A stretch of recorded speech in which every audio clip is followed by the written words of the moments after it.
शाहिद अफरीदी का दुबई में boom boom स्वागत। भारतीय सेना का अपमान करने वाले का इतना सम्मान। सोशल मीडिया पर भड़क गए लोग। प्रवासी भारतीयों ने दुबई में किया शाहिद अफरीदी का स्वागत। नमस्कार दोस्तों, आज की खबर ऐसी है कि सुनकर आपका खून खौल सकता है। दुबई में इंडियन केरला कम्युनिटी ने पूर्व पाकिस्तानी क्रिकेटर शाहिद अफरीदी का ऐसा जोरदार स्वागत किया कि सोशल मीडिया पर बवाल मच गया। लोग गुस्से में हैं और कह रहे हैं कि यह देशभक्ति है या बेवफाई।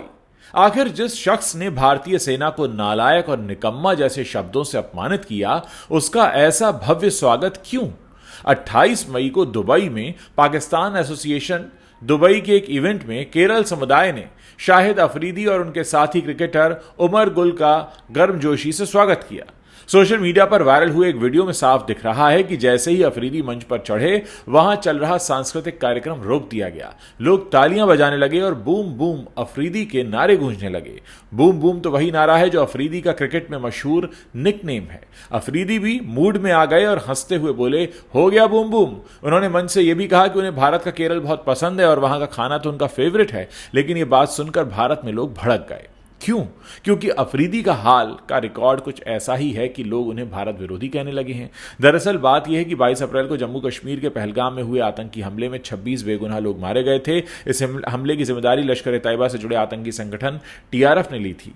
भारत ने इसे पाकिस्तान प्रायोजित आतंकवाद बताया, जिसके बाद ऑपरेशन सिंदूर के तहत भारतीय सेना ने पाकिस्तान और पीओके में आतंकी ठिकानों को तबाह कर दिया। लेकिन इस हमले के बाद शाहिद अफरीदी ने भारतीय सेना पर तीखे हमले किए। एक पाकिस्तानी टीवी शो में उन्होंने कहा, तुम्हारी 8 लाख की फौज तो कश्मीर में तैनात है, फिर भी यह हमला हुआ। इसका मतलब तुम नालायक और निकम्मे हो। इतना ही नहीं, उन्होंने भारतीय मीडिया को बॉलीवुड कहकर तंज कसा और दावा किया कि भारत बिना सबूत के हर चीज का इल्जाम पाकिस्तान पर लगाता है। अफरीदी यही नहीं रुके, उन्होंने सोशल मीडिया पर एक फोटो डाली जिसमें वो आर्मी यूनिफॉर्म में चाय पीते दिखे और कैप्शन में लिखा, छोड़ो जीत हार शिखर, आओ चाय पिलाता हूं। ये तंज भारतीय वायुसेना के विंग कमांडर अभिनंदन वर्धमान के 2019 के वायरल फैंटास्टिक टी वाले वीडियो की ओर इशारा था, जिसे लोग भारतीय सेना का अपमान मानते हैं। जब दुबई में अफरीदी के स्वागत का वीडियो वायरल हुआ तो भारत में लोग भड़क गए। सोशल मीडिया पर यूजर्स ने केरल समुदाय की जमकर आलोचना की। एक यूजर ने लिखा, शर्मनाक, जिसने हमारे जवानों का अपमान किया उसे बूम बूम कहकर स्वागत, ये देशभक्ति है या बेवफाई?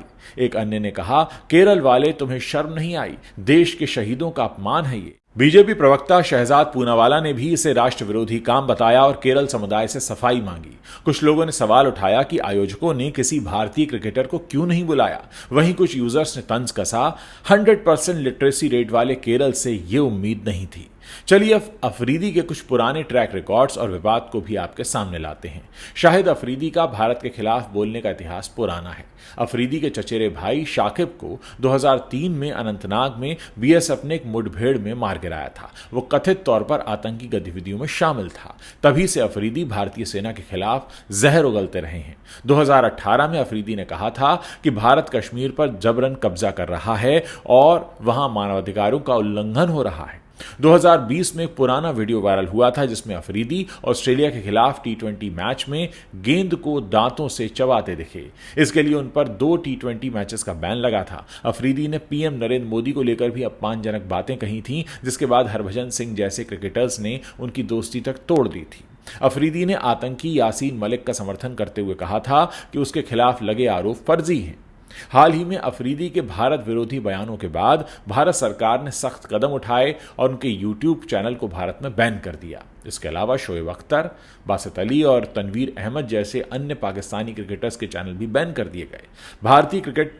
भारतीय क्रिकेटर शिखर धवन ने भी अफरीदी को जवाब देते हुए लिखा था, करगिल में भी हराया था और कितना गिरोगे, अपनी फौज की तरक्की पर ध्यान दो, हमें अपनी इंडियन आर्मी पर गर्व है। हालांकि कुछ लोग मानते हैं कि क्रिकेट और राजनीति को अलग रखना चाहिए। उनका कहना है कि अफरीदी एक क्रिकेटर हैं और उनका स्वागत खेल की भावना से हुआ होगा, लेकिन ज्यादातर लोग इसे देश के प्रति बेवफाई मान रहे हैं। एक यूजर ने लिखा, जब देश के जवान शहीद हो रहे हों तब दुश्मन का स्वागत करना शर्मनाक है। इस घटना ने एक बार फिर बड़ा सवाल करा है कि क्या किसी खिलाड़ी की फैन फॉलोइंग देशभक्ति से ऊपर हो सकती है? जब कोई शख्स बार बार आपके देश और सेना का अपमान करे तो क्या उसे इस तरह से सम्मान देना ठीक है? दोस्तों, ये सवाल मैं आपके बीच में छोड़कर जा रहा हूं और मैं चाहता हूं कि आप इस पर खुलकर लिखें, बताएं कि आपको क्या लगता है।